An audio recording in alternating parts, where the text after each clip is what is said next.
Oh.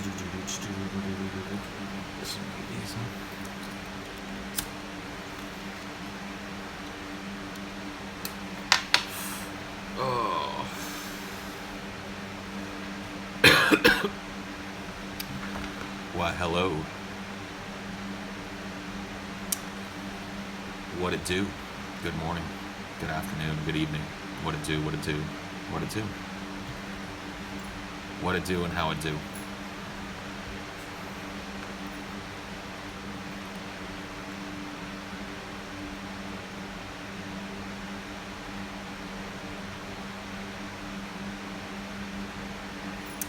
Oh.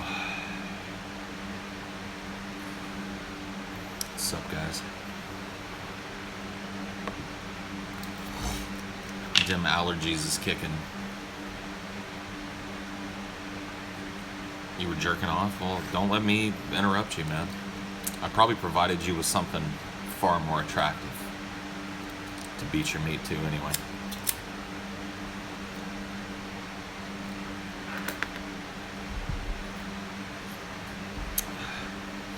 You get a lot of hate, but I think you're fucking amazing. Yeah. Hate is love. Hate is love, dude.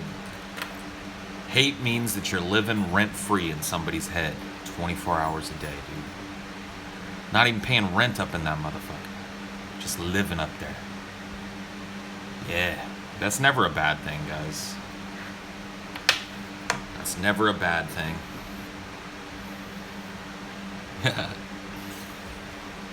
Who's hotter, Asian chicks or white chicks? Depends on the chick. I've seen some bonk-ass, ugly versions of both of those chicks, and I've seen some hot-ass versions of both of those types of chicks. Depends on the chick, man. I'll buy a super chat when I stop being poor. Don't worry about it, man. I appreciate the sentiment, but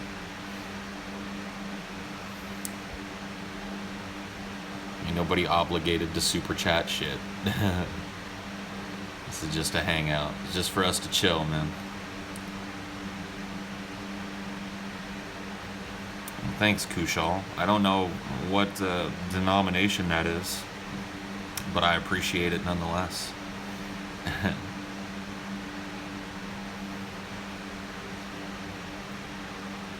How are my stupid balls? I guess they're okay. I mean, they're not doing what they're supposed to do. Ashley loves pink. Yes, she does. I asked her to buy a hammer and a level so that we could hang some more pictures up. I'm starting to fill out my walls with pictures and stuff. Here's my next to my desk. So I've got my, I'm slowly but surely starting to put my shit up. And she bought a hammer. Well, just let me go get it for you guys. I'll show you.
People wanted to see your pink hammer.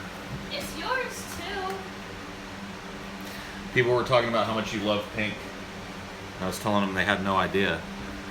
It was one of the top rated ones on Amazon, and it just happened to be pink. Okay. The pink box. That's a pink hammer. And that's a pink level.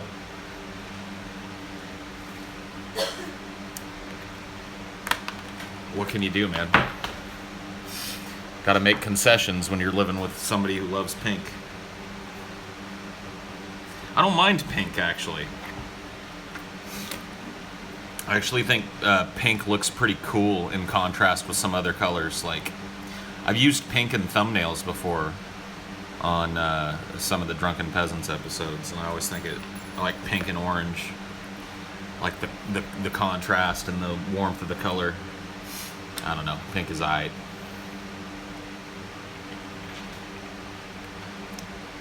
The thing making the temperature in your room comfortable is apparently too loud. It's just a fan, just a big box fan on the ground over there. We bought these box fans last night that we can set in the windows, and just like as soon as the sun goes down here, the temperature drops by like 30 degrees. And so we set these 2 box fans up in the windows, and yeah. Somebody told you to turn it off. Fuck that, turn it up. Yeah, dude. That's as high as it goes. And it's across the screen. It's not the quietest solution in the world, but goddamn, man. It cranks it out. Here, I'll go turn it down a notch. How's that?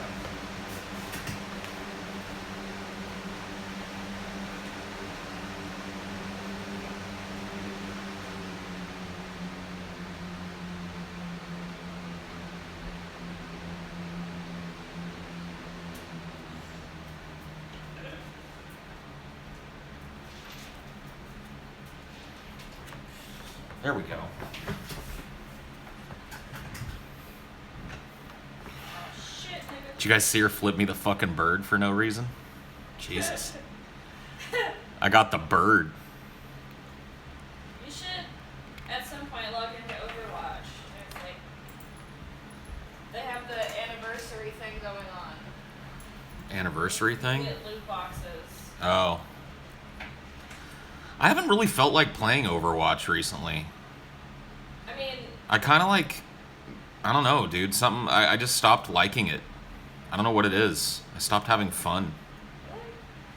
Yeah. Overwatch got tryhard. It got really tryhard. There's no fun games anymore. There's no memes. I remember days where like people would just joke around and go 5 Bastion and we'd win. It was amazing. Doesn't happen anymore, dude. The memes are dead. Now everything's about team comp and shit. I'll pick whatever character I want, and people will bitch at me to switch to this or that because the team comp needs this or that, and everybody's all just like, you know, hypercritical if you fuck up. Like, I never played ranked. I understand that's how it's supposed to be at ranked, but aren't pickup games supposed to just be kind of like chill? And I don't know. It's just not anymore. I'm not chill when I play it. Like the attitude fucking. That's your problem.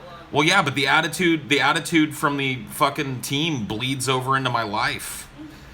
It starts to feel like I'm instead of playing a fucking game, like I'm responsible for the fucking lives of 4 other people. I don't like it, dude. You just need not think like that. Yeah. I didn't at first. At first, when I started playing Overwatch, it was fun, man. Yeah, like I liked helping the team out and stuff, but it was fun. I was just playing. I was having a good time.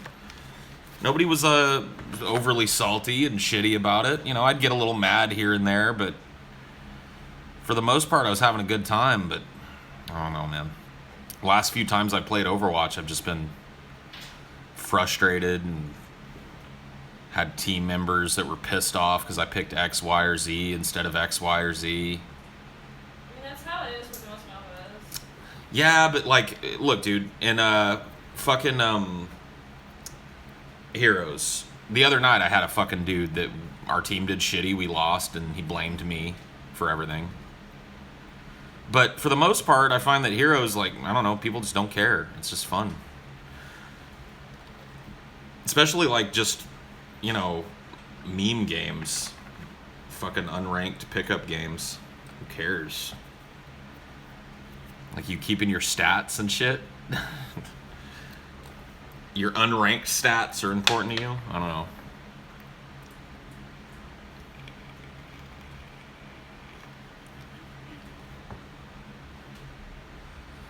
I mean, it might have been me that made us lose. I don't know, dude.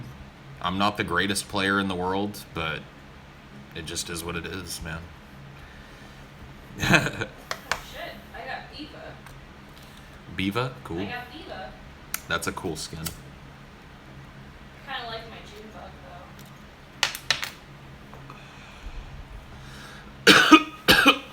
though. Gia.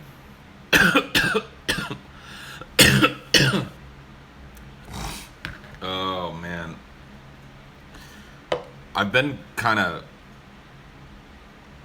blessedly without fucking allergies for a while down here. And I just woke up today and it's just like, oh, okay. Allergies. My eyes are watery. I've got one nostril plugged. Oh, fuck. Yell at Ashley? Why, dude? She hasn't done anything wrong. Thanks, I guess.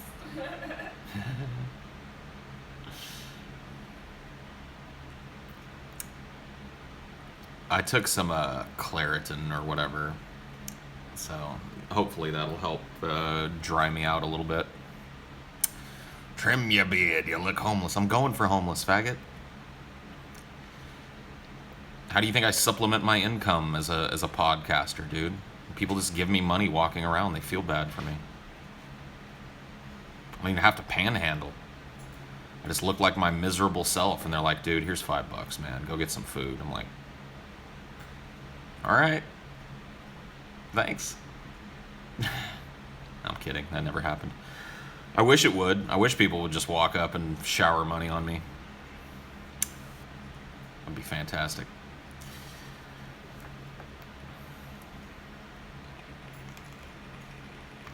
You and your girlfriend are going to Japan in 2019. Want to go? Yeah, dude, let's just go. Let's make that plan.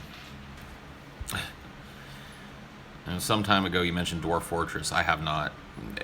I like those types of games in theory, but finding the time to sit down and learn all the intricacies of them is just kind of a pipe dream for me. I'm gonna be lucky if I'm able to like get a handle on Elite Dangerous, which is the next like complex game I want to spend time trying to get into. I've got all the shit I need for it. There's my HOTAS stick. Over there is, I just started kind of unboxing. Can you see it? There's the Vive. So I want to play some Elite Dangerous with the fucking virtual reality situation going on, dude.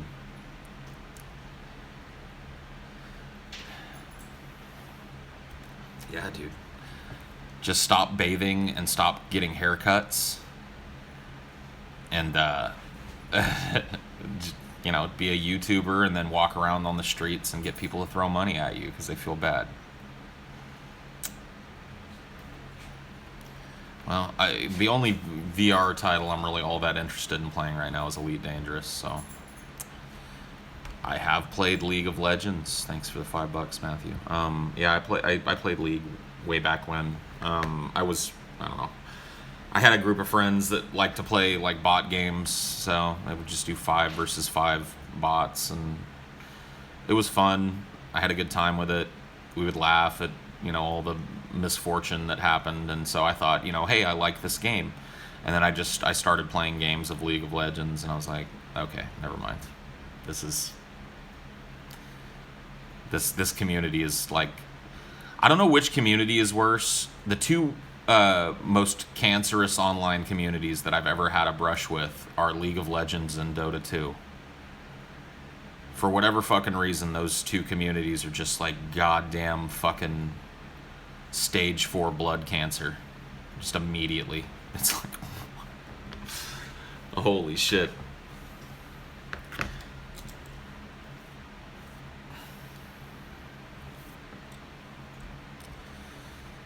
You're gonna play Star Trek Online? I mean, if you want to play with us, you can't be a Klingon, I don't think. So you spent HTC Vive money on an HTC Vive just to play Elite. I didn't spend any money on the HTC Vive.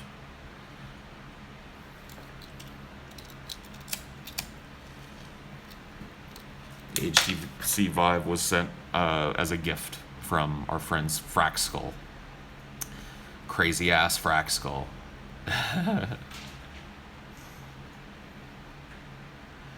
How did I kill the gold machines? How do I kill the gold machines in Nier Automata? I have no idea, dude. Get good, I guess. I haven't gotten far enough.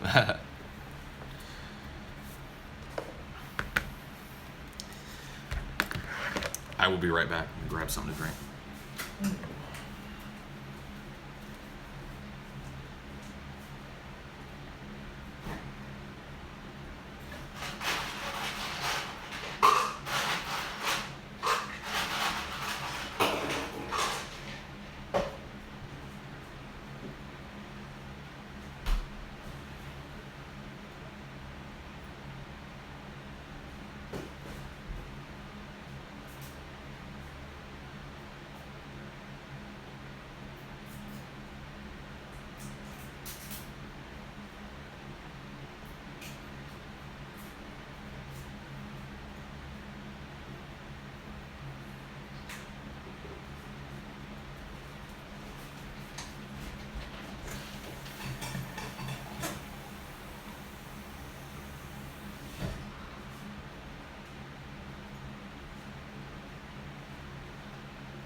Oh, that's refreshing.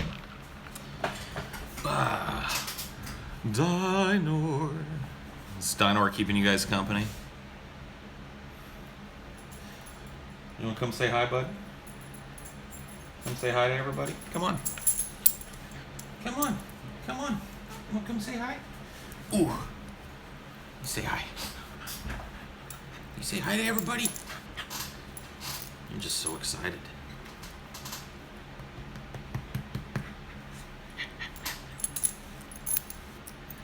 What breed is the dog? We know that he's got some Shih Tzu. You can tell that just looking at his face. That's a Shih Tzu eyeball.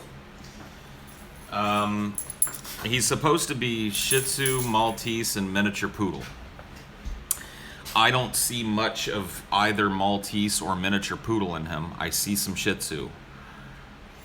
He looks nothing like his parents. He looks nothing like his siblings. They are all little 7-pound white dogs. We thought that he was going to be a 7, 8, 9-pound dog. He weighs 21 pounds now, I think.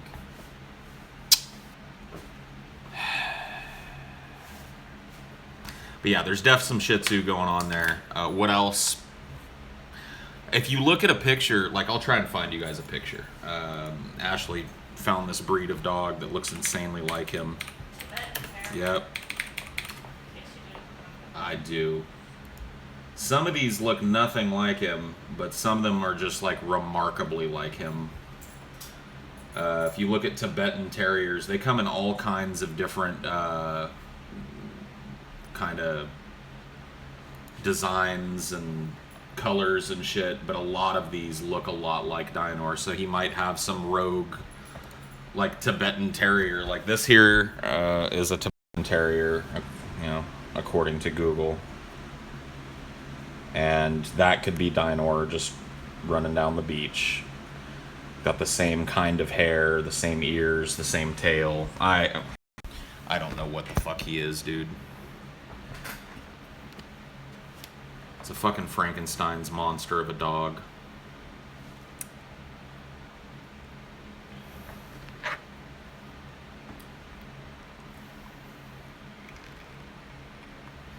I'm not quite as round as a ball anymore, I guess.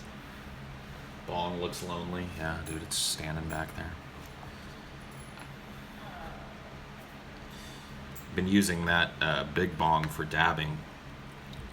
I like to take hotter dabs, but the coughing afterwards is horrible. This, like, cools it down pretty well. I'm a pear instead of an apple. Oh, shit. Pear-shaped now.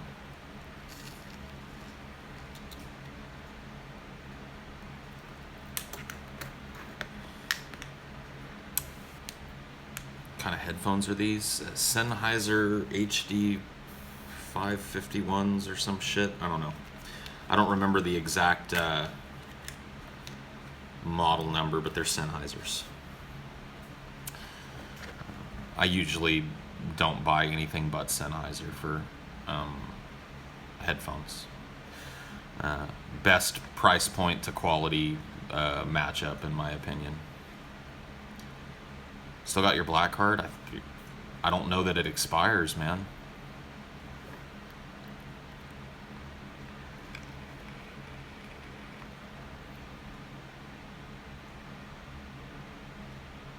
Paul Bong. Do I have any Turkish friends? I don't think I do, no.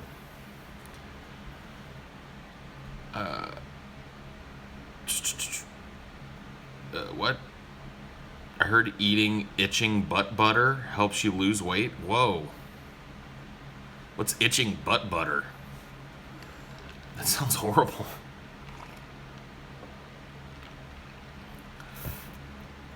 Yeah, once you've been given, that was my understanding, is if you're given a black card, it doesn't expire. Ugh. Dude, I feel like ass. This sucks. I hate this fucking allergy shit. Such a drag, man. Just no good fucking reason. You just wake up feeling like shit.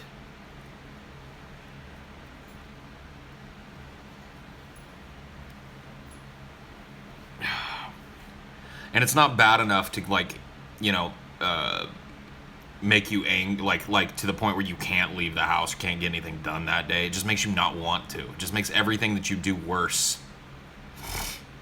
I heard eating nothing but butter helps you lose weight. Okay. Itching butt butter, dude.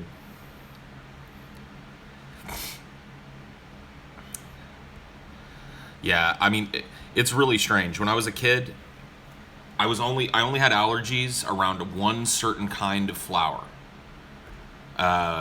White mustard flower, which is a wildflower that grows up in the mountains. And the only reason that I knew that I had that allergy was because we went and camped near a big field of white mustard flowers, and I was just like, my eyes were itching and my nose was running.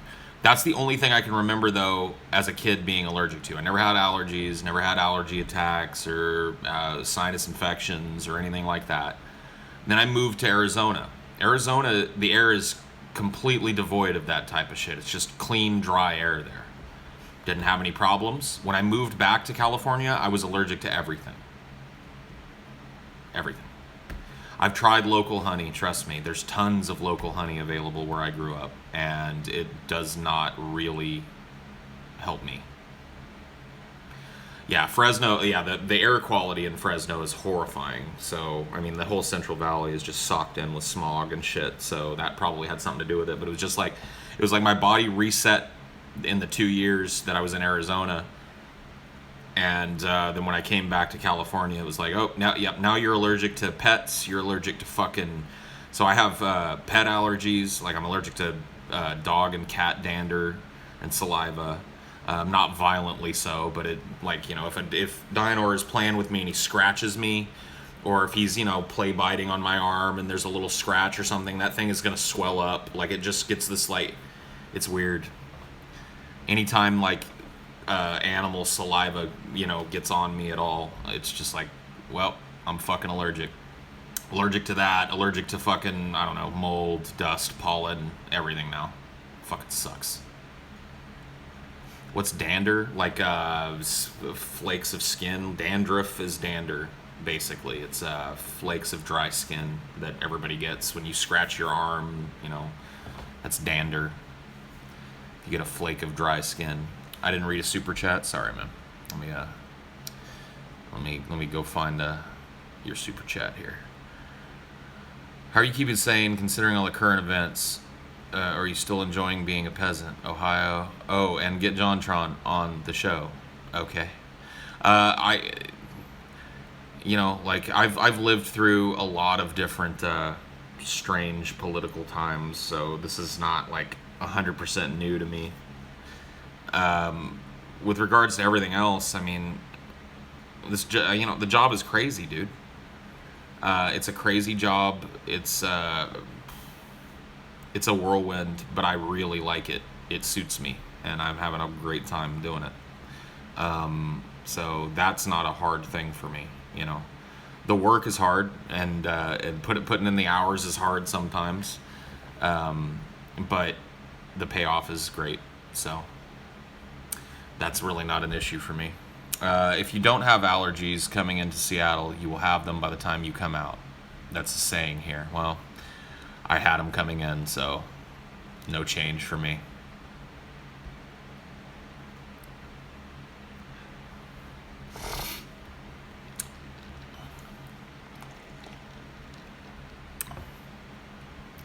What would your superpower be if you happen to have one? I mean, do I get to choose one, or do I have to like pick which one I think I would have based on my personality, body type, and stuff like that? I'd probably maybe I'd be like the Blob, dude. That'd be kind of cool. Nothing moves the Blob. Just an immovable object, dude. Too round to be moved. I don't know. The Ball, yeah, man, that'd be pretty cool. I think I'd be like a dude that uses technology. So maybe I'm this fat little scientist dude who created this ball-shaped thing to pilot around that's, got all these powers and technology. That'd be kind of cool. It rolls, can fly. Yeah, dude. Like Eggman, yeah.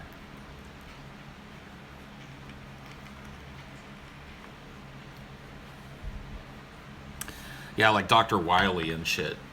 Dr. Wily and Eggman and all those dudes. Well, I hate that I have to call him fucking Eggman because so many people know him as Eggman. It's Dr. fucking Robotnik, man. I don't know why they changed him to Eggman. It's such a terrible fucking... It's just a terrible name. It doesn't make any fucking sense.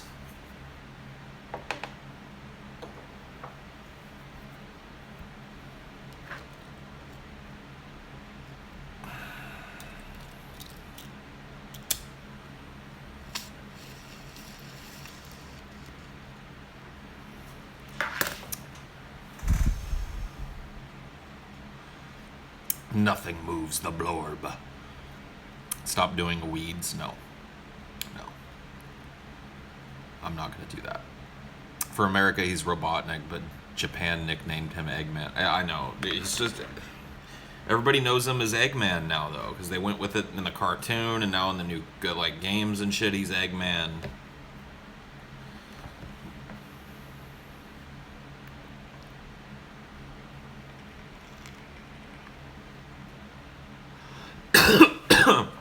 I talked a little bit about Alien Covenant in a previous stream, the one I did after I watched it. My esteem of it has not changed over time. I really do think it's a dog shit movie. And not because I don't get the deep philosophical implications, because that's what a lot of people are trying to do. A lot of people pulled that with Prometheus as well, and it may have been true in Prometheus. Prometheus was a far more subtle film than Alien Covenant was. And there was a lot there. There was a lot of conceptual stuff kind of under the surface of Alien Covenant. The father-daughter story between Charlize Theron and Wayland. The strange interaction between Wayland and the android. The musing about what the engineers' plan, if anything, was for this virus. Were they seeding life on the planet with it? There was all these different, things, all these different angles, deeper looks that you could take at Prometheus. Really, all of that stuff is right on the surface in Alien Covenant. And it's shoved into your fucking face so hard. The conceit of it isn't even satisfying. Like, as a fan of the franchise, I don't like that the xenomorphs were created by fucking David, the cyborg. I don't like it. I don't get it. It doesn't make any sense to me. And it's just force fed. Is it worth a watch? As an Alien fan, yes, I'd say it's worth a watch. I wouldn't expect to enjoy it, but it's worth a watch if for no other reason than to just marvel at how inept it is as an Alien film.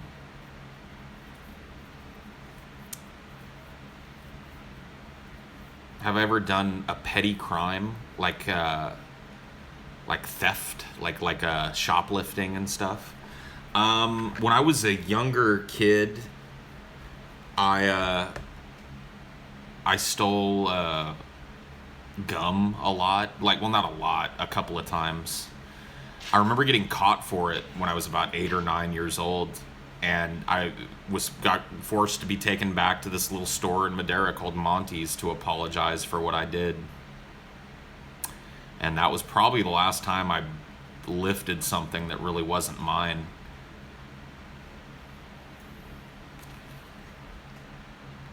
Your mom just let you keep it? What a mom, dude.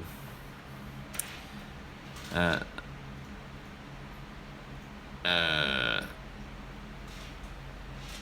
want to collect some seeds. You think seeds are going to be valuable currency after the apocalypse? You're probably right. Eating seeds as a pastime activity. The toxicity of our city, of our city.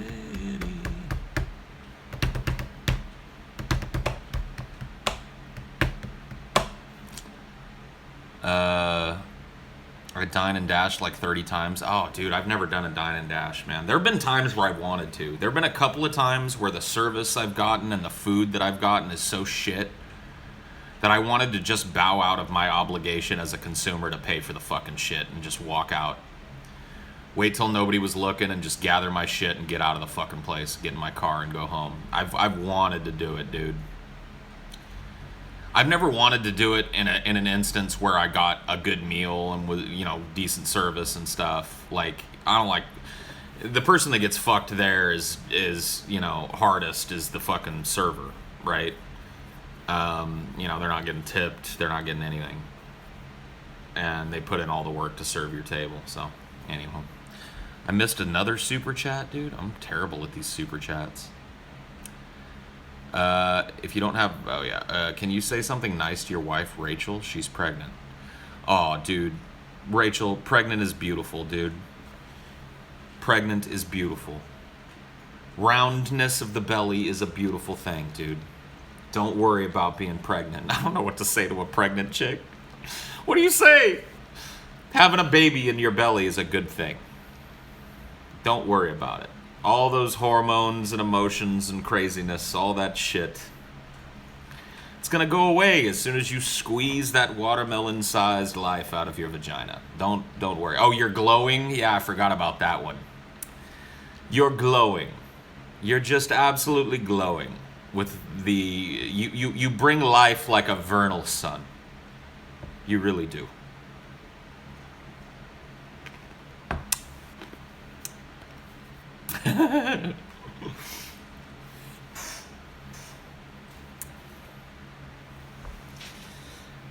Had to break into a pay toilet once, had no coins, had to shit. Well, you gotta do what you gotta do. Pay toilets are retarded. You gotta pay to do something that everybody just biologically has to do. Come on. Pay toilets. Dude, if I was in a place with pay toilets, I'd just shit in the street. I would. I'd just pull my fucking pants down and shit right in the gutters. And people said, "What are you doing?" I'd be like, "I'm not paying to take a shit. I'm a human being." Fucking assholes.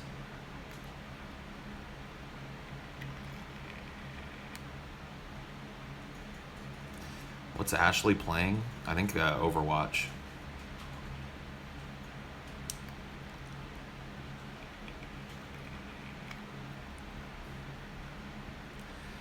I think it's illegal here to charge for toilets, if I'm not mistaken. You certainly don't see very many pay toilets in America. I don't think that I've ever seen a one. But I know they exist in Europe. I know like huge swaths of touristy areas in Europe are like, pay for the privilege to release your bowels. I'm like, I'm just gonna shit right here on the Champs-Elysees. Yep. I'm gonna walk right into the middle of the Champs-Elysees and just empty my fucking guts, because that's bullshit, dude. I'm not paying you a franc for the privilege of not shitting in the street.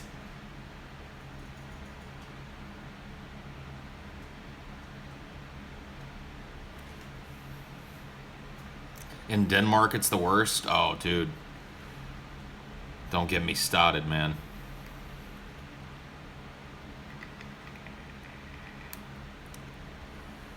Seriously, who the fuck is that? Who the fuck is what? That's Ashley playing Overwatch, dude. Basically, randomness. Hello, valuable viewers. What is my channel about? Basically, randomness.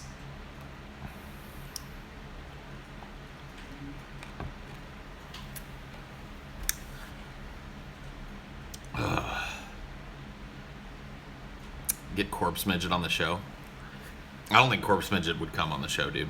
I don't think I don't think he can laugh at his own absurdity. I think he's too proud, dude.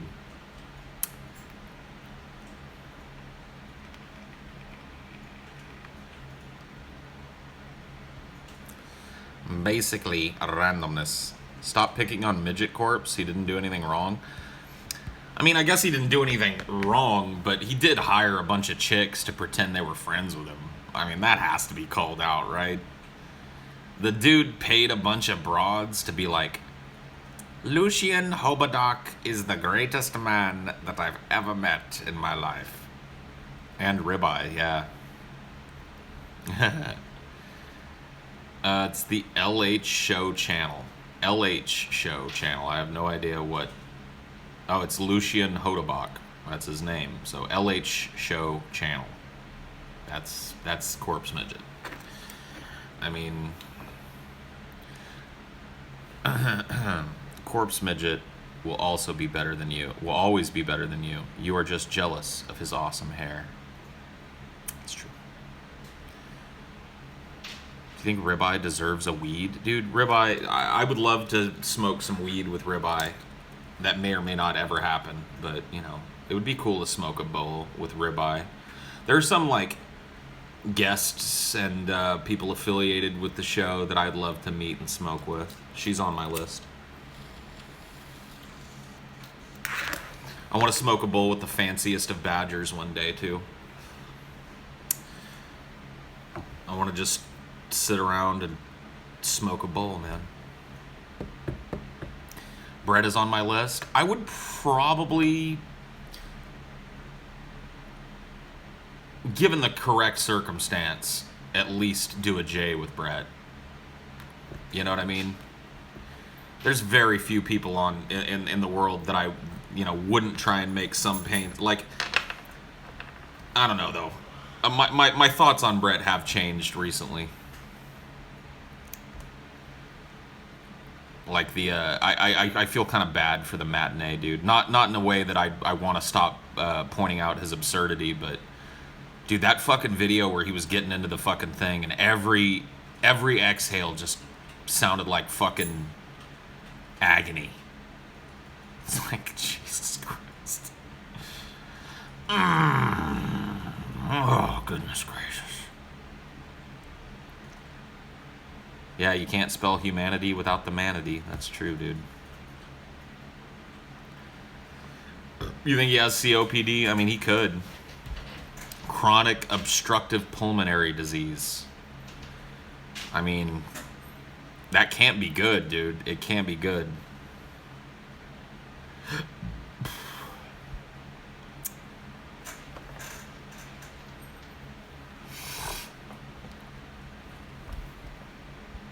Goodness gracious. You think those moans and groans were played up? and then pull out a cig. Oh, I know, dude. I know. But look, dude, if I let Brett turn me into an individual with no empathy situation, then I've allowed him to win. You know what I mean? I've allowed him to win. I've allowed him to turn me into him. He's a person with no real empathy. He's a person that looks at other people and sees fucking money. He's the person that just, like, exploits his way through life.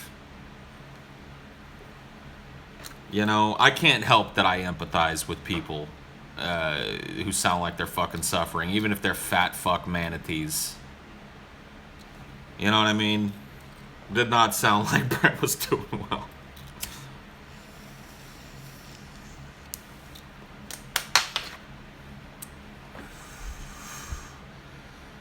I mean, I'm fatter than Brett is, and I'm not breathing like that.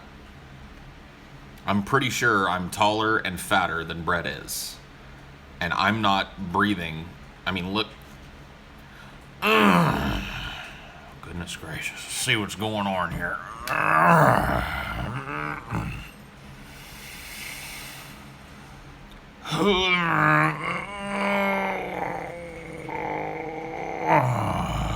Paul, you're so fat, you're probably gonna do. Oh man, that's mean.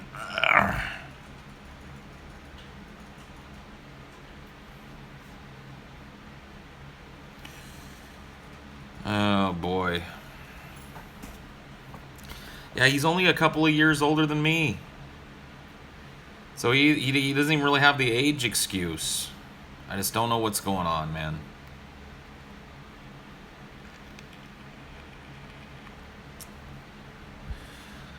If you or a loved one has been diagnosed with corpse midget disease or manatee disorder, you may be entitled to financial compensation. Yeah, I love those, like, ambulance chaser lawyer commercials. Yeah, mesothelioma, dude. If you or a loved one has been diagnosed with mesothelioma exacerbated by exposure to, what's that shit, asbestos, you may be entitled to significant financial compensation. Call the law offices of Shyster and Hooknose now to get your free mesothelioma consultation. Manathelioma, maybe that's what he's got, dude.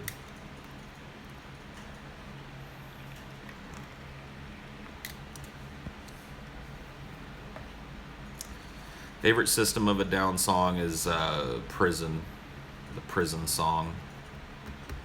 It's so hard to pick though. Fuck, man. That's just the one that gets me riled up. Deer Dance is fucking fantastic. There's so many good songs on that album, man. Toxicity is just like start to finish fantastic.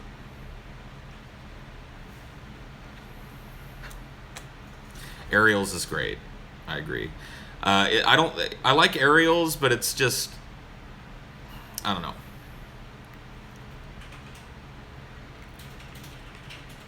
Mesmerize is great. I like some of their old shit too. What's that fucking song called?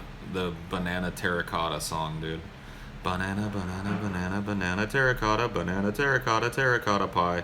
Banana, banana, banana, banana, terracotta pie. Banana, banana, banana. Yep.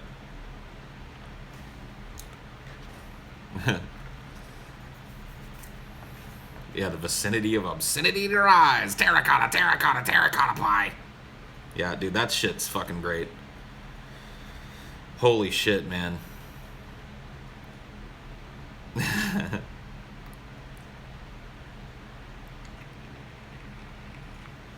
It's called This Is Boring. Oh, okay. Cool. Let me help you find something else to watch. Chop Suey.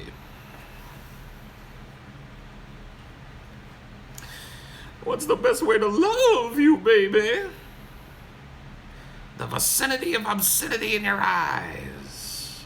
Terracotta pie. Hey! Should I invest in hot blonde babes? Absolutely, dude.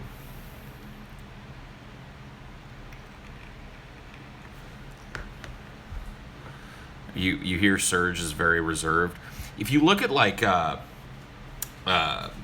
concert footage of Surge, he doesn't move the way you'd expect him to. Like, he's very kind of, I don't know if uncomfortable on stage, but he doesn't really, I don't know, he's very I guess he has to be. His voice is amazing, so he probably can't thrash around like you'd want him to, you know, like you'd expect him to listening to the music. It requires a lot of fucking focus and diaphragmatic control to sing that way and to carry that kind of a vocal performance. You heard Surge is a fucking asshole in real life? Well, yeah, maybe. I don't know. He could.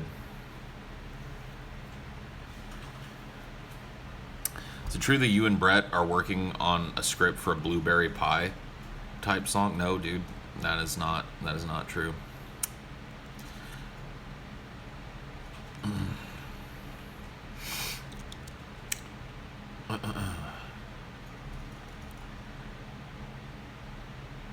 Clap your fucking hands all the way in the back. Let me see it. Yeah, dude.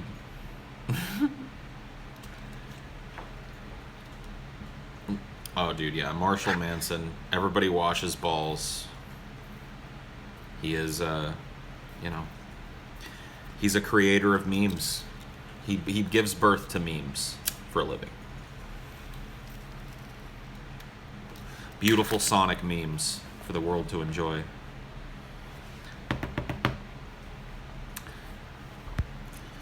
If DP were to do a collaboration with Brett, would you pay him? Like, one of the stipulations of one of the Manatee episodes that we did was that he was paid. So, what he did with that money, like, he claims he donated that money to somebody, but he didn't. Have Cal Chuchesta on the show. Yeah, dude.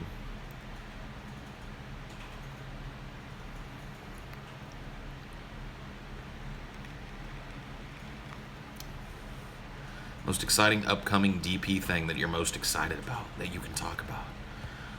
We're looking for venues for a giant, like, Seattle meetup, like a hometown meetup that we announce way ahead of time so people have time to fly in, and that's probably the most near thing that I'm excited for. That, and I think that TJ and Scotty and Chelsea are going to come to Madera with me, and Ashley, for 4th of July, meet my mom, which is going to be a lot of fun.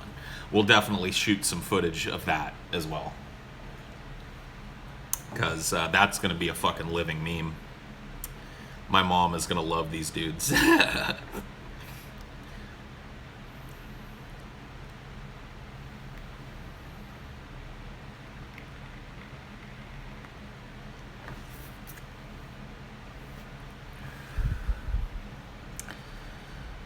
Is Ashley... She's got a ponytail, dude. People are like, is Ashley bald? She's got... Yeah, they say that, like, sitting back there, you look like you're bald. No, she's got a ponytail on, bro. See? These people. You got some dumbass watchers over there. Some dumbass watchers. Dude, shots fired. You guys just got wrecked. I'm sorry. Nothing I can do. Are you following the Count Dracula thing? Or Count Dankula? No, I'm not. I'm not doing it, dude. I don't know what that is. I don't really... I don't have room in my brain. Is it internet drama shit? Is that what it is, dude? Is it internet drama? Maybe somebody said I missed a super chat. Oh, I didn't. I answered the Count Dankula question, so we're good. We're caught up on the super chat. A YouTuber being charged for hate speech in Scotland. What did he say? I mean, like, what constitutes hate speech in Scotland? Oh, he taught his dog to Sieg Heil. That's illegal in Scotland, to make a dog Sieg Heil? Okay. That's pretty lame.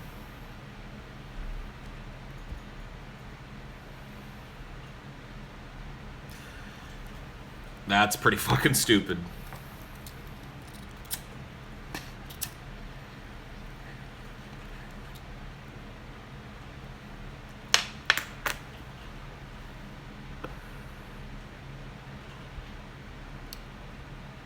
It's time to go balls deep. Tired of the bullshit. I've had enough of your bullshit today. Is that when the screen goes black and white, it means that I've had enough of your bullshit, and that's it. So it's balls deep time. When will we ever got honest about Islam and Muslims? I think that there are a lot of people that are honest about Islam and Muslims. Paul, what's your prison survival strategy if you ever happen to be sent to prison for a long time? My strategy is to never be sent to prison for a long time, because I would not do well in prison. I would probably immediately be turned into somebody's butt wife, or die trying to protect myself from being somebody's butt wife. No, I don't want it. It's just not my bag, dude.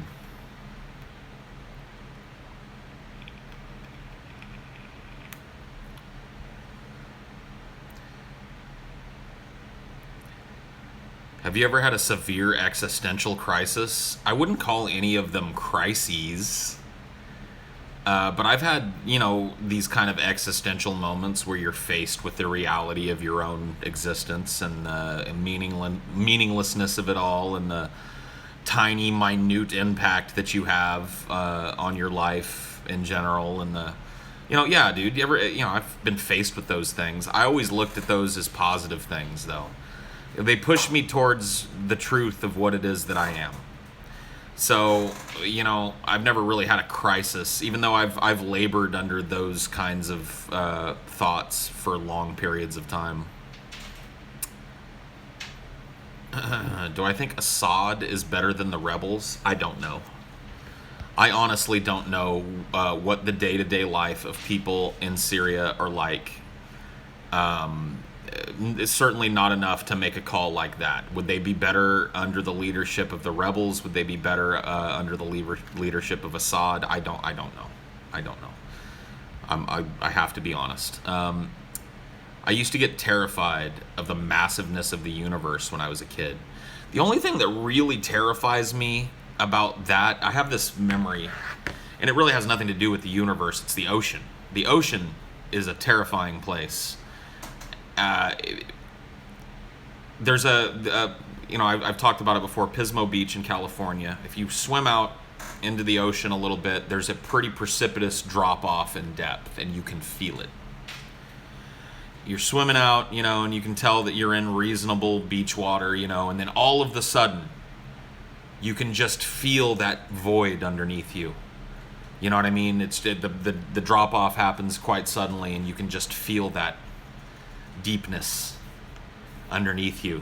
The temperature of the water changes, the stillness of it changes. You can just tell that it just goes on and on and on and on, and you're floating above who knows how many predatory things live down there. You know what I mean? That type of shit scares me even now.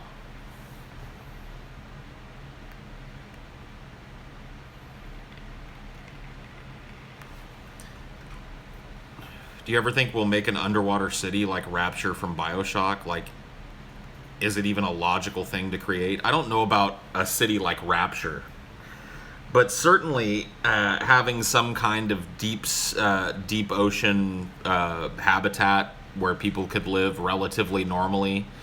I mean, that's been posited by science fiction. I guess it all kind of depends on whether or not we develop a desire to explore those unexplored parts of our planet. Right now, it doesn't seem like many people care what's down there. I do.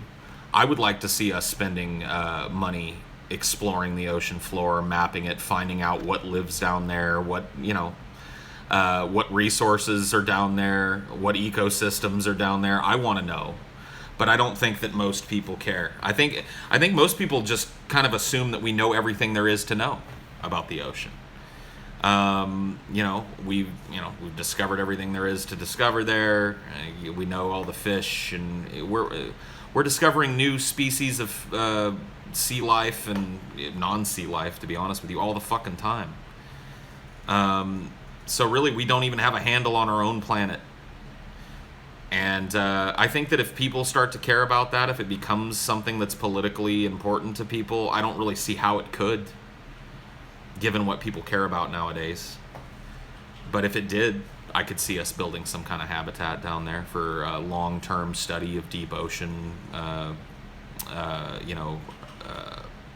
environments, temperatures, life, pressures.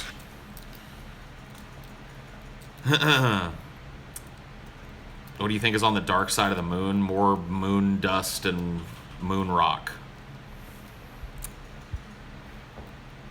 You're new to medical marijuana. Why sometimes is it cool and helps with pain, and other times I freak the fuck out? It's so inconsistent. More than likely, you're dosing yourself too high, or you're smoking a strain or ingesting a strain that does not agree with pre-existing anxiety. This happens to a lot of people. Anxiety is one of the major side effects of marijuana, and I've experienced it. I can tell you that it goes away almost completely with building up a certain level of tolerance to marijuana. But I would say try smaller doses, try a different strain. If you've been smoking primarily sativa, switch to an indica and see how that makes you feel, or vice versa. Yeah? Suicide is a natural response to an undesirable life, as food is to still our hunger. I guess I could stand behind the logic of that statement. I do believe it's everybody's right to end their life if they so choose. Nobody else has to live it. Did you ever go through a Buddhist phase? Seems like a lot of atheists reach a point where they at least sort of flirt with Buddhism. No. I had a Buddha when I was growing up that I used like a worry stone. I got, I don't even remember where I got it. I got it on a field trip, I think, to some Asian garden in the Bay Area, and they were selling them there, and I had a little bit of allowance money or whatever. I bought this little mahogany Buddha. I've got him around here somewhere. He's probably still packed in a junk drawer somewhere, but I carried him around for a long time in my pocket, had him next to my desk, and I'd rub his belly with my thumb kind of absent-mindedly. But I never engaged in Buddhism. How much do you entertain the multiverse theory? As much as I entertain any of the other strong current theories for how reality works. I mean, I think it's a very, very interesting theory. There's some very intelligent people that think that it's the best explanation that we have for the framework of reality. It's pretty interesting. Pretty interesting to think that there may be different versions of you living very similar lives in very similar circumstances. There may be different versions of you living completely unrecognizable lives. In fact, if multiverse theory is correct, all of those things are true.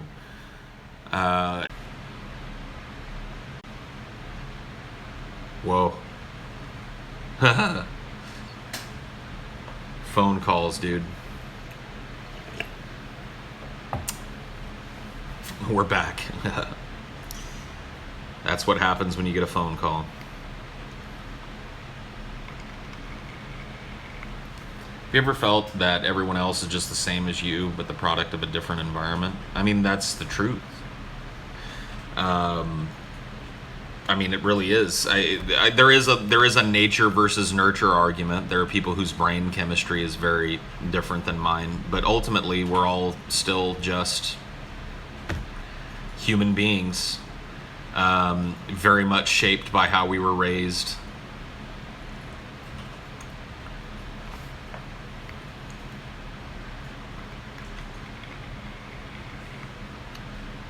Is France more reprehensible to help Haiti than other nations due to their role in colonization? I don't think that France. I mean, like, look, France had a role in colonization when that was a. I mean, can we not? Let's see. Ugh.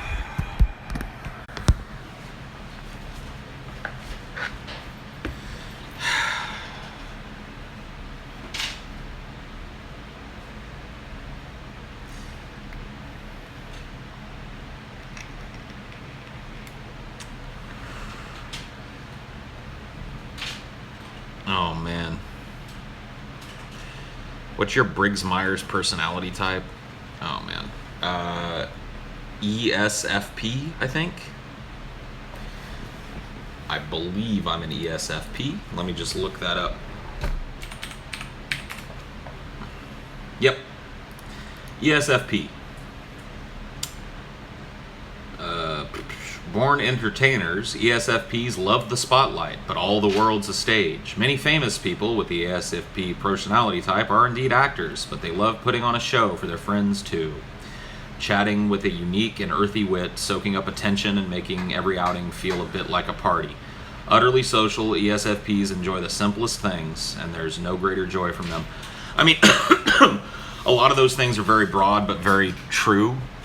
Myers-Briggs should be taken with an absolute grain of salt. I'm supposed to read this and go, oh yeah, that's me. It's like a horoscope. Now, there's a little more scientific backing to Myers-Briggs than a horoscope.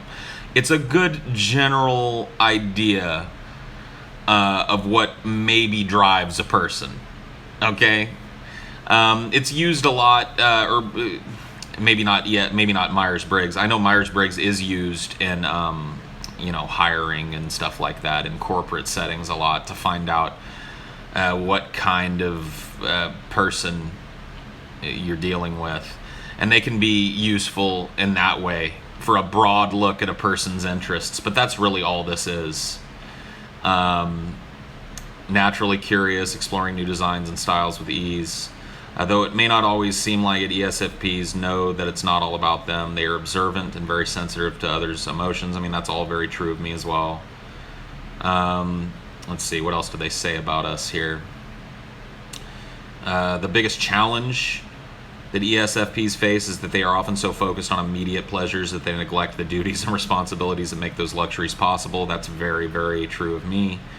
Complex analysis, repetitive tasks, and matching statistics to real consequences are not easy activities for ESFPs. I don't know. I don't know if that's necessarily 100% true for me. I do pretty well with repetitive tasking, depending on the task, of course. Yeah, I mean, like, of course, yeah, they give you all, like, here's a bunch of other people that are also ESFPs, and for me, it's just a bunch of people I fucking hate. It's just a bunch of people I hate. I guess I don't hate Marilyn Monroe, but Adele, Jamie Oliver, Jamie Foxx, Adam Levine, Miley Cyrus, Steve Irwin, Dandelion from the Witcher series, Ygritte from Game of Thrones, that's cool. Penny from Big Bang Theory, kill me now. Kill me now. We are primarily defined by our genes. You can always build on that basis, but you can never expand it. That's an interesting way of looking at things. Being primarily defined by your genes would mean that your life is basically written in stone, right? That you can never exceed this maximum level of potential. The problem with that is that it ignores people's personal interests. It's a very simplistic way of looking at human psychology that I don't think bears a whole lot of fruit. But I'm starting to expect that from director.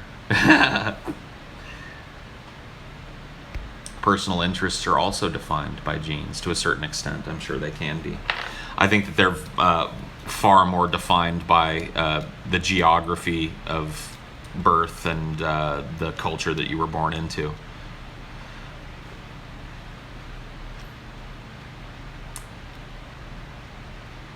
Serious vlog.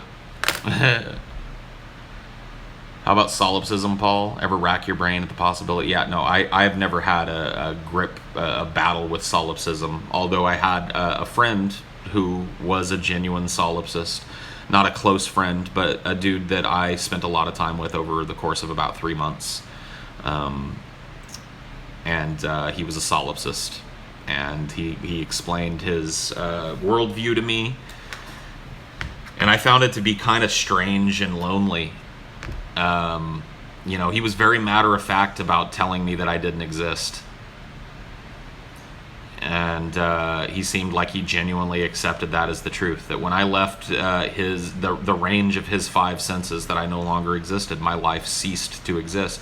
I wasn't allowed to tell him that because I was created to, I guess I was put here to strengthen his illusion. But he knows that. He knows that. It's a very strange, lonely way of thinking. Obviously, personal interests can't be defined in detail by genetics, but in general terms, they are. Genes are a very good predictor of your general personal interests. Citation needed, I suppose. I would have told him he was right, then kicked him in the balls. Okay. On what basis can you say you exist, but nothing else can be known to exist? Well, yeah. I mean, that's kind of the problem with solipsism, isn't it? It's that double-edged sword. It cuts you both ways. What basis would you have to prove that? How could you prove it? It's an unfalsifiable hypothesis, right? Just like God, it lives in the same part of the brain, I'm sure. You just, if somebody says, "Oh, this is a fucking illusion. I'm the only real thing here." What can you do to prove that to them? What can you do to disprove that assertion? Maybe it was edgy arrogance. He didn't come off as arrogant as he was saying it, though. He came off as very matter-of-fact about it. He was almost reluctant to talk to me about it because he knew what my response was going to be, because I wasn't allowed to admit the truth. And he'd had this talk with so many of us illusions before that he seemed reluctant almost to go through with it. He seemed like he felt bad for putting me in the position of not being able to admit the truth. It was a strange series of conversations. Quite unlike anything else I've ever, any other conversation I've ever had.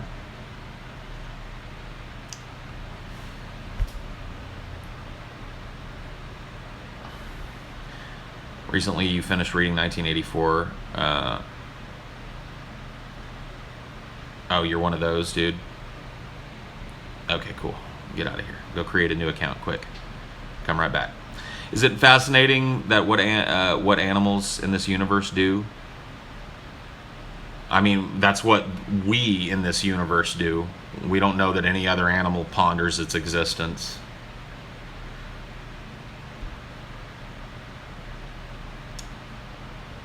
Paul isn't wrong that the Democrats and Republicans play a game of ping pong. A what? Is it wrong that the Democrats... Is it wrong? I mean, it's certainly permitted, isn't it? It's hard to say something's wrong when the vast majority of people are permissive of it. People don't seem to think it's wrong.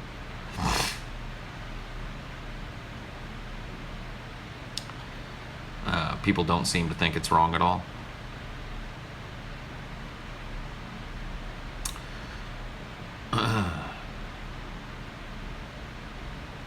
Oh man, dude, I'm gonna time you out, Kobil. I'm gonna time you out. Enjoy your time out. Asking about chicken fries during balls deep. Get the fuck out of here. Should have told him he was right to see how he'd react. I didn't have the benefit of being able to go into these conversations with a bent towards fucking with a solipsist. I'd never been exposed to solipsism before. I didn't have a mind for that sort of thing. I wanted to know what he believed. I didn't want to fuck on him.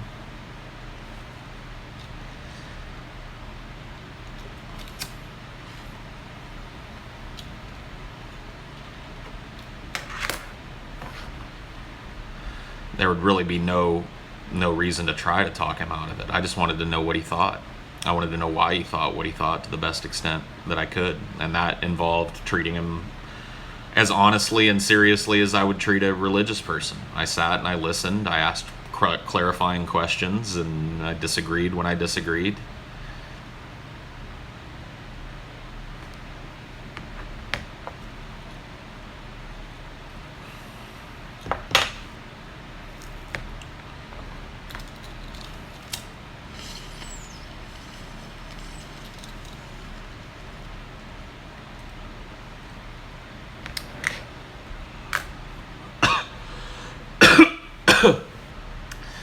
If the solipsist faced a death threat, I asked him that.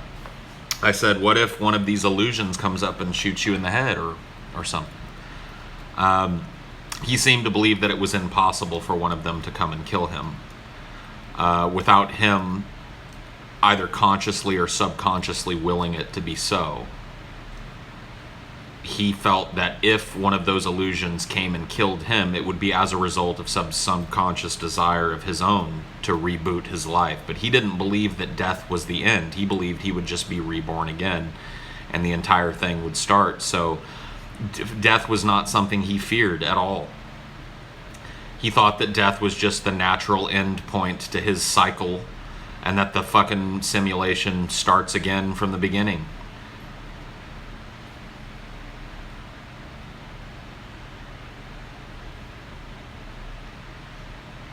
Third parties were created so that something like this wouldn't happen. Third parties in this country are so far from being relevant in a national election, other than possibly siphoning votes off from one side or the other and swinging the election back a different direction. But third parties, this country is not designed with third parties in mind, unfortunately, or at least doesn't work like it's designed for that. Maybe it was. Most of that has to do with people, though. Most of that, look, if the vast majority of voters rejected the two-party system and voted for third-party candidates exclusively or something, then those third parties would be forced to be given a seat at the table, and things could change. But nobody cares about the third parties. The third parties are kind of jokes. They're consolation votes for people that don't like Republicans or Democrats. That's what they're there for right now. That's the use for third parties in this country. All right, let's give some people that figured out that the two-party system is a scam some little out that they can vote for. Oh, look, how cute. 1% of the vote for Jill Stein. Isn't that beautiful?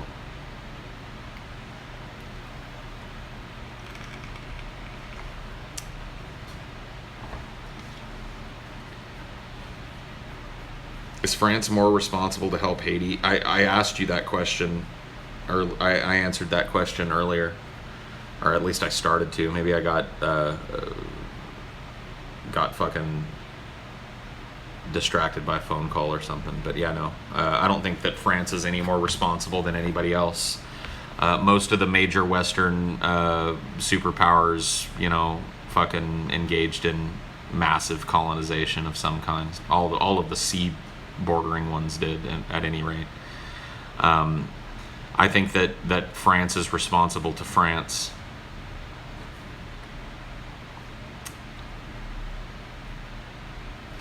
Like I said, by the time the sun hits the next stage, nothing will matter. We're just monkeys bitching at one another. Well, that's one way of looking at it. But knowing that, shouldn't we try to advance as monkeys? Given that we have the opportunity to do that, where other monkeys maybe don't have that opportunity to improve their lot as a species generation to generation.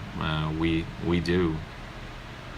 So owning up to the fact that we're all just stupid monkeys screeching at each other about things and playing out some, ancient psychodrama with one another's that started over a fight over a banana somewhere in our ancient fucking genetic past. Owning up to that fact, shouldn't we try and be the best we can be? Shouldn't we try and save ourselves? Monkeys don't know that the sun is going to burn out. Monkeys don't know that the sun is the sun. A lot of the monkeys that we're talking about, the human monkeys, don't know that either. But as a species, we figured it out. So let's struggle.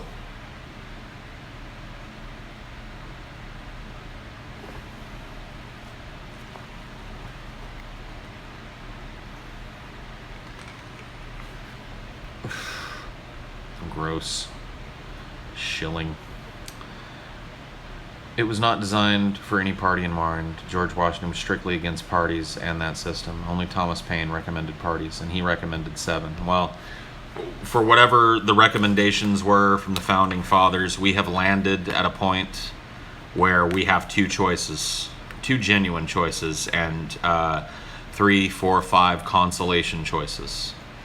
And that's the way it works, and America seems to be okay with that.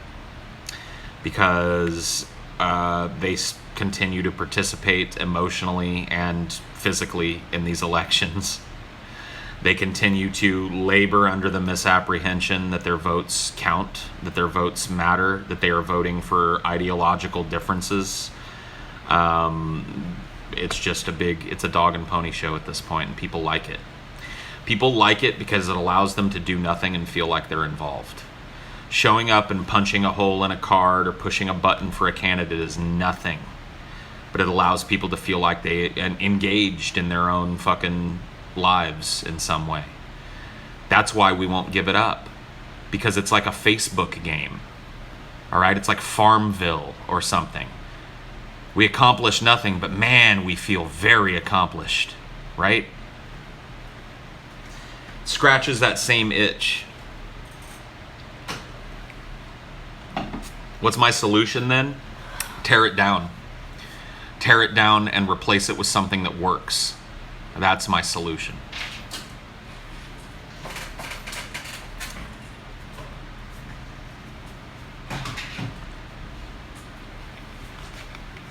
What? He's so stunned, dude. What?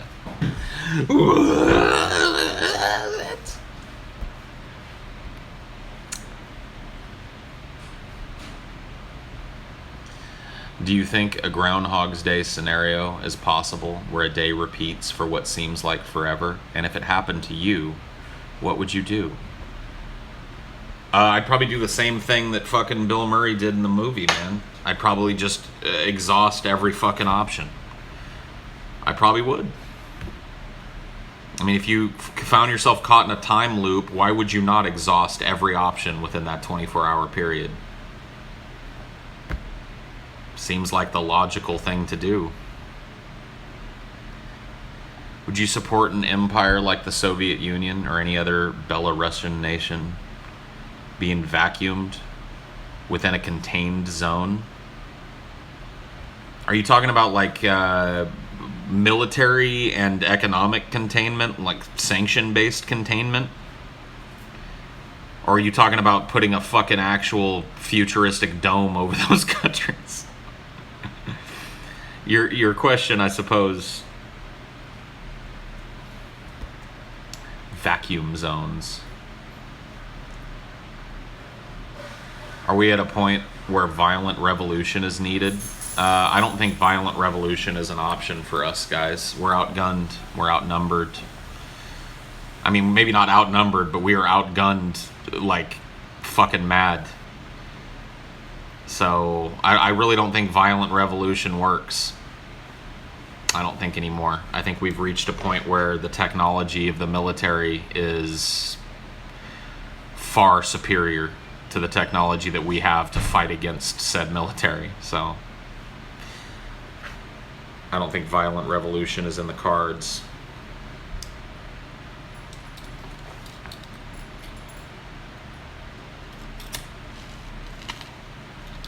What would I replace the current system with after tearing it down? I won't. Well, first of all, let's be real about this. I won't have to tear it down. It's collapsing on its own, like every other system of human civilization has collapsed before it. It's on its way out. We're in the autumn of this situation, so it's going to collapse itself. Here's what I hope it's replaced by.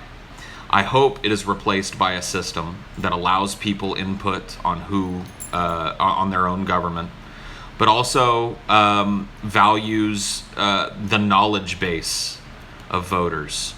I would like to see a society focused on education. I mean, these are all very broad fucking concepts, because I don't think that we've invented the perfect fucking societal structure yet. And I'm not a smart enough guy to tear down the current system. I couldn't even look at the current system and give you genuine fixes for what's going on now. I look at it, and I've made this analogy before. I'm not a car guy, okay? I'm not a dude that can just fix a fucking car. I don't have that aptitude. I don't have that interest. And what you're asking me to do as a dude that is not interested in cars, knows nothing about cars really, you're asking me to jump in and fix a jalopy with no fucking engine in it and make it run. I don't think it's possible at this point. So I'm, it's kind of it's a frustrating position to be in, because I have no direct solution. I can't say I would rather have this than this, because I don't think the I would rather have exists yet. I can tell you some things I would rather have, but those things codified into a system of government that would work in a fucking modern setting, I'm not that guy, dude. I'm not that smart guy.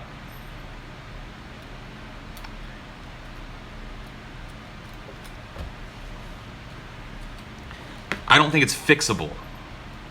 I think it needs to be replaced.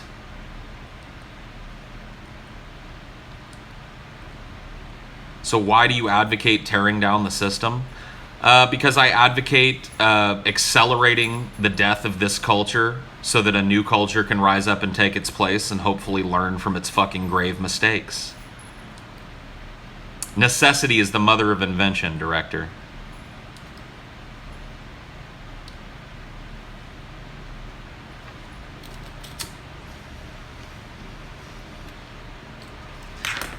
As long as people are reasonably comfortable and getting positive feedback from their little voting exercise, nobody's gonna fucking advocate for change.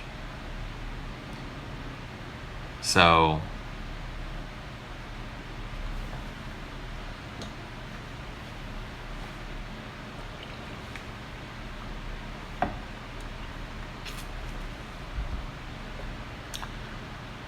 liberal monarchy. I mean, dude, a lot.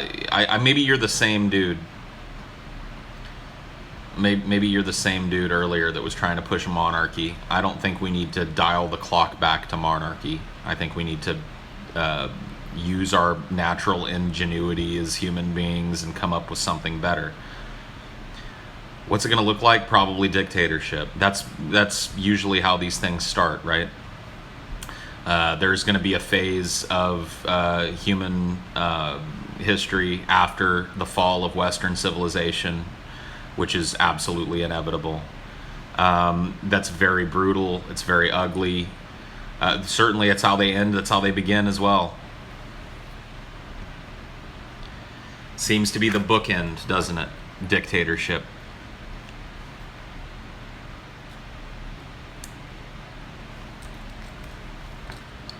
What's in the middle is the goal, right? To think that we're just going to shift gears from total societal collapse into utopia or something even approaching utopia or something even approaching better than what we have now is just silliness. You got to think on the long game.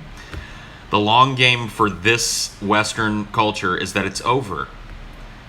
The swan song has already been sung, dude. It's autumn. The leaves are turning brown. Things are starting to go fallow. Little creatures are hiding away. They're squirreling away their nuts. It's over. Winter is coming, dude. Not to borrow heavily, but it's true. We're in the autumn of Western civilization. Winter is coming. That's the long game.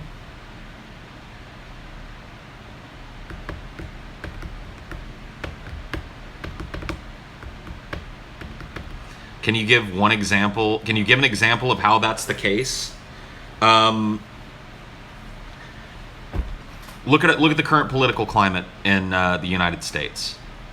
I've been alive. I've lived under presidents since President Reagan. I can't claim to have had some deep knowledge of President Reagan's policies, but I've gone back and looked at Reagan's presidency. I've gone back and looked at George W. Bush's presidency, or George H.W. Bush's presidency, Clinton's presidency, Bush's presidency.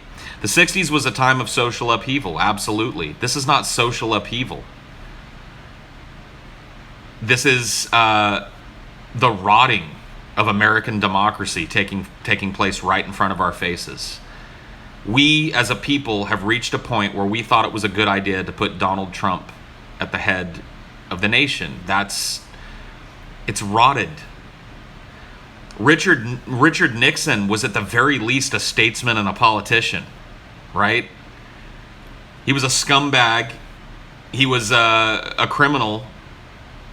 But at the very least, he was politically conscious enough to know how to make international fucking business or international governmental deals, to deal with fucking geopolitical issues. Reagan was an actor, absolutely, surrounded by very, very smart people. People I don't agree with, but at the very least, Reagan was a puppet president. Trump is a rogue president. He doesn't listen to anybody. He's stupid, he's belligerent, he's incapable of doing the job. This is an acceleration. You see, these things are getting worse. Trump listens. He's not stupid. The essence of stupidity, okay, to me, is a person that doesn't know how to keep their mouth shut in their own self-interest. Donald Trump doesn't know how to not make himself look guilty. That is the essence of stupidity. It implies that a person lacks even the base instinct for self-preservation. That, to me, is the fucking definition of stupidity. If the leaks coming out of the White House are to be believed, and they're fast and furious now, because I think that people get the idea. These low-level staffers are starting to get he's a good politician? Oh, he's just not a good politician. Well, at least you're not fucking that stupid. Yeah, he's not a good politician. He's not a good president. He's not a good candidate for president. He doesn't have anywhere near the knowledge base required to be a president, nor does he have the ability to sit and listen to smarter people than himself. So he's a president that sucks at his job, that's too stupid to know that he sucks, to listen to the smarter people around that know what he should be doing. That is stupidity. That is not just being a bad politician. That's ignorance.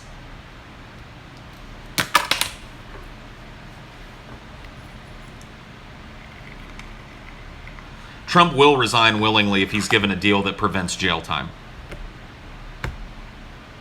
Absolutely. He'll walk away from that fucking shit so quick your head will spin. He might even do a peace as he gets on the fucking elevator, throw up the double peace sign and harken back to Nixon too. You think this fucking orange fuck won't jump ship if he's looking at jail time? He'll be gone. He'll be given a deal that prevents us from having to jail a president so we get to save national face, just like Nixon was given a fucking deal Oh, he'll walk as... Oh my God. He'll be gone so fast, he'll just be an orange cloud of dust sitting in the Oval Office for us to look at for a few seconds. Like Wile E. Coyote in one of those old fucking Roadrunner cartoons. Pew! Gorn.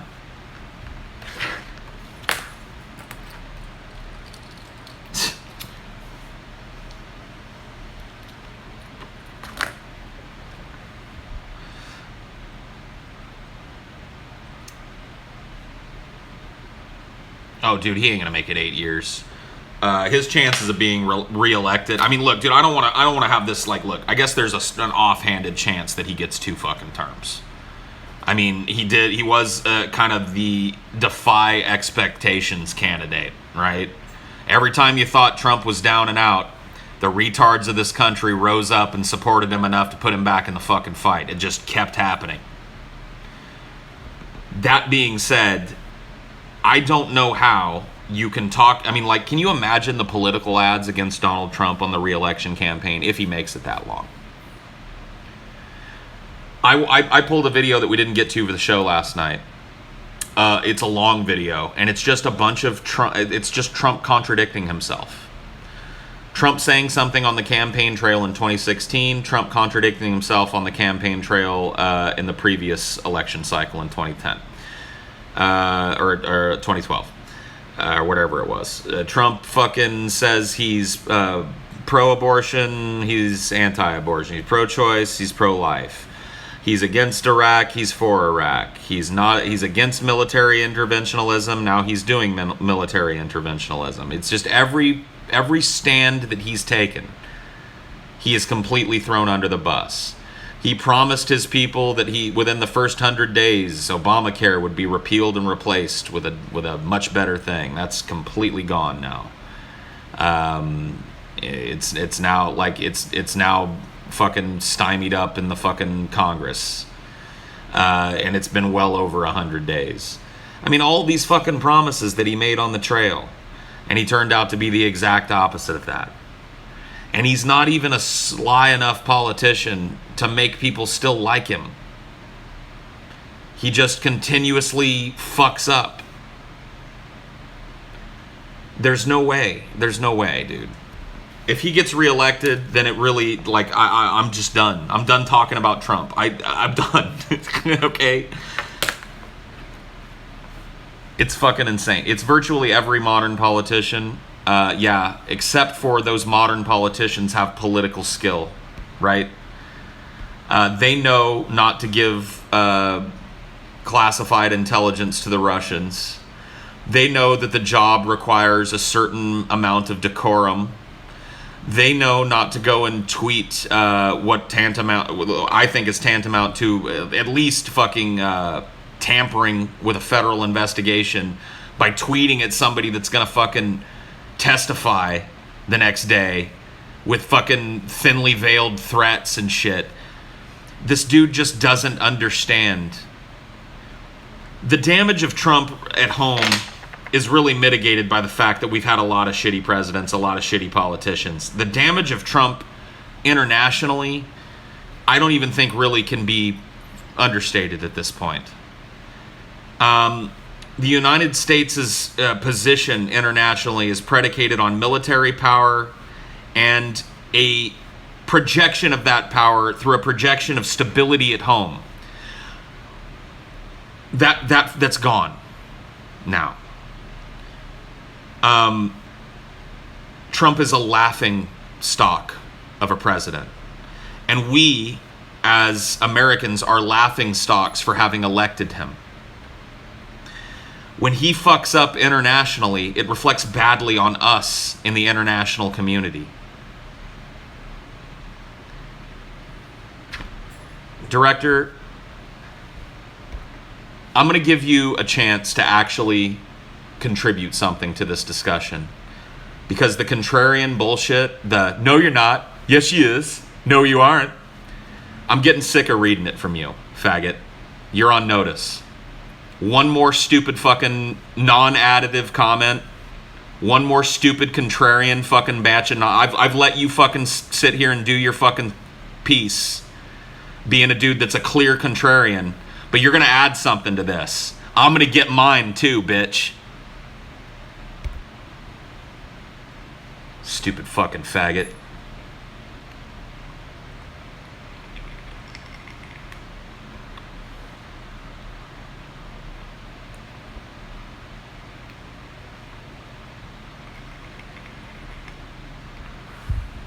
Nuh-uh. No, he isn't. Yes, he is. Fuck out of here with that bullshit. USA did collapse and a new utopian society was formed. How? Oh, okay. One of those dudes. Man, I fucking love these trolls, dude. They're fucking fantastic. Contrarianism is important, but it gets... Yeah, it's pedantic at a certain point. I agree. I'm a contrarian in a lot of ways, but I try and offer something other than nuh-uh. Nope. Yes, he is. Uh-huh. No, he isn't. Yes, sir.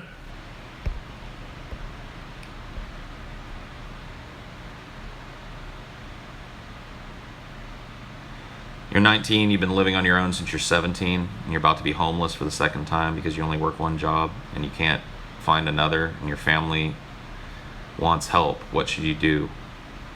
What should you do?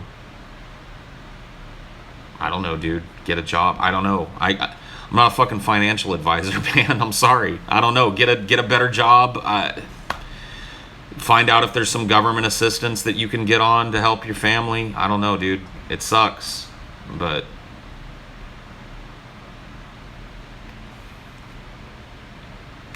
don't you think Donald J might have given the intel to the Ruskies deliberately? I think it's far more likely that he's just too stupid to know that he was giving intel to the Ruskies. I think that that's way more likely. I don't think Donald Trump was trying to give some kind of fucking intel to the Ruskies. I think he was bragging. And he's too dumb to know that you don't burn an intelligence source of a foreign nation. Because I haven't seen any evidence of collusion directly with Donald Trump and Russia.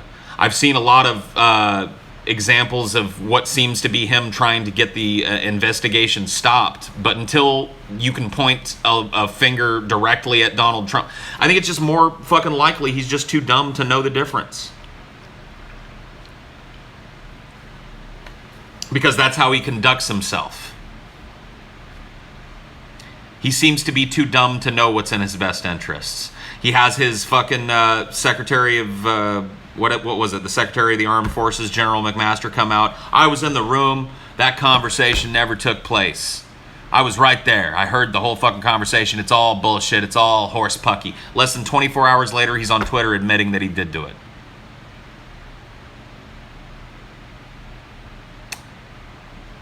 He's too dumb. He's too dumb to know what he's saying. He's too dumb to know that as the president, the things that he says carry weight in the world. He's too dumb to know that those briefings that he gets in the morning are eyes only. He's too dumb to know that when you're sitting in the room with the Russian fucking whatever he is, the Russian ambassador and the Russian, I know it's Sergei Lavrov and Sergei fucking Kislyak. The ambassador and the fucking, I don't know what the other one is. Fuck me. You're standing in the fucking room with two high-ranking Russian officials. Oh, let me tell you about this brief that I read. Apparently there's this Israeli guy who's really close to ISIS. I think his call sign is pigfuck. Anyway, he's over there. You know, there's these laptop bombs. Yeah, real close to ISIS, I heard this guy is. Real close to ISIS. Just wanted to let you guys know. So, you'd be checking those laptops over there in Russia. What a dumb fuck.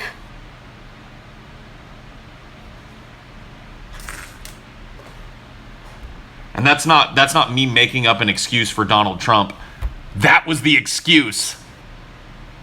I wanted to give them the intel because I want Russia to greatly step up actions against ISIS.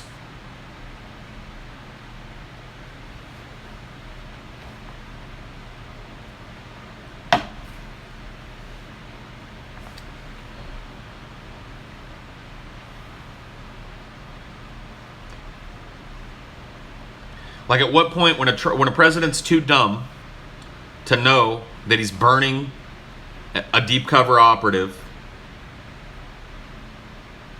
how can you continue to give him briefings every day? How is that safe to continue to put eyes-only information in front of this man? This is why it's got to be dealt with, right? I can't, dude, tomorrow Comey's going to testify in open session. That's going to be fucking crazy. Who knows how much jockeying is going to go on. There's a conflict here because he's the former head of this investigation.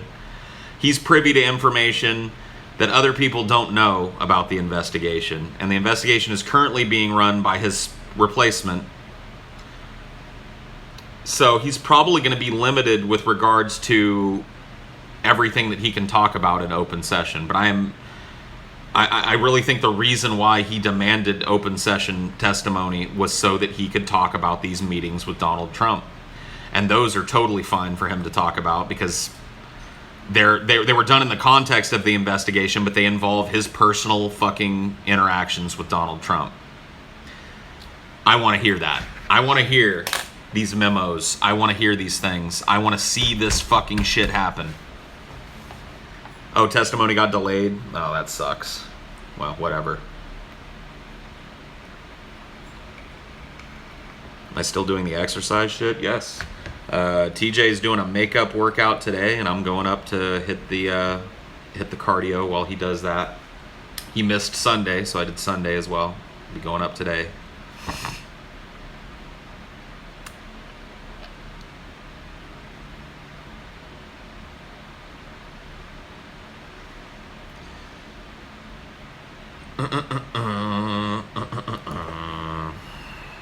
You look a lot more alert, Paul, even in just your eyes. Everything about you looks healthier. Oh, that's cool.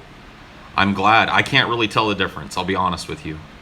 Living with yourself day by day, looking at yourself in the mirror day by day, it's hard to notice the visual change because it's a very gradual thing. So I'm glad, usually other people notice before I do. So it's glad to know that I've lost enough to have it be a noticeable thing.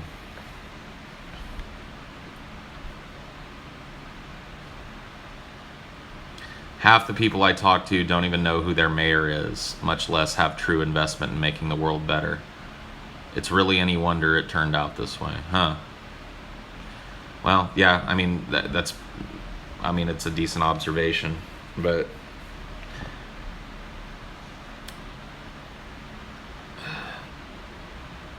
I don't look sickly. I didn't know I looked sickly before.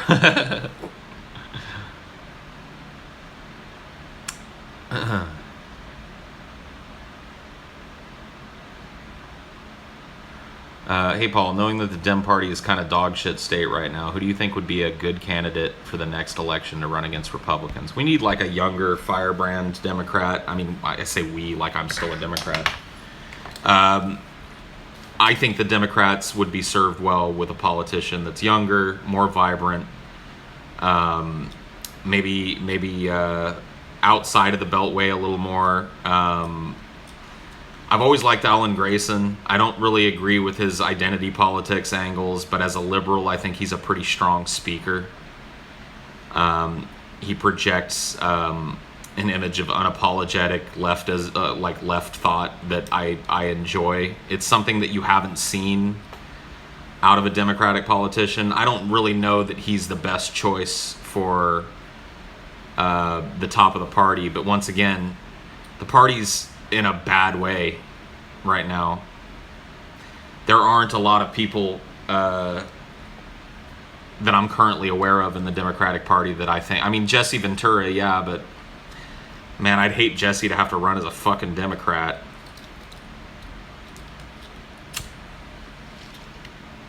Al Franken. I like Al Franken.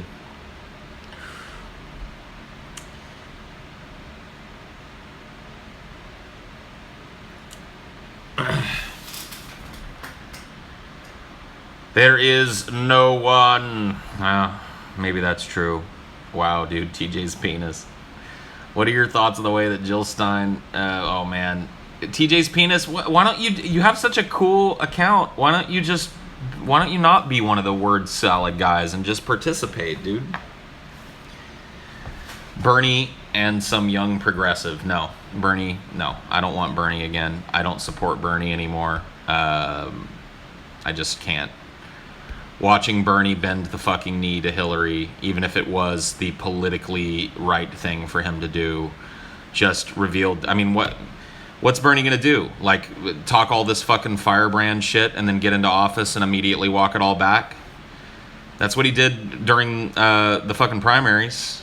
Talked all kinds of crazy shit about Hillary Clinton being unfit to run the country, and then he stands up there and bends the knee. Fuck him. Bernie talks nice.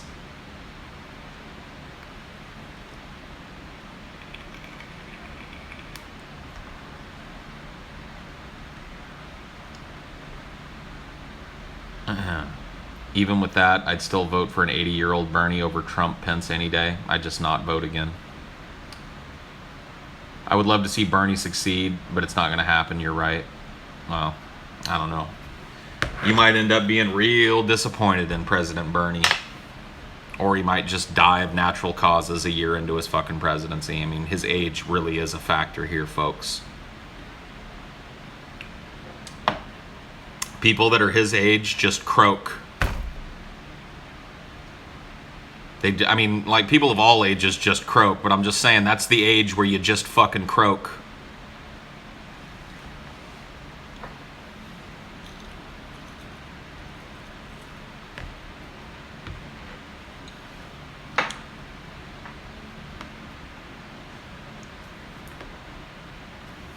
I should run. I have no chance and no real desire, because I realize that I don't have the mental acuity and aptitude to run this fucking place. I don't have the mental acuity and aptitude to be a senator. I don't want it. I don't want that responsibility. I'm not seeking that responsibility. Fuck it. Not that I'd be a palatable candidate anyway. I have said and done things in the last year as part of my job, that I said and did things on the last show I did that probably preclude me from ever serving in a public office.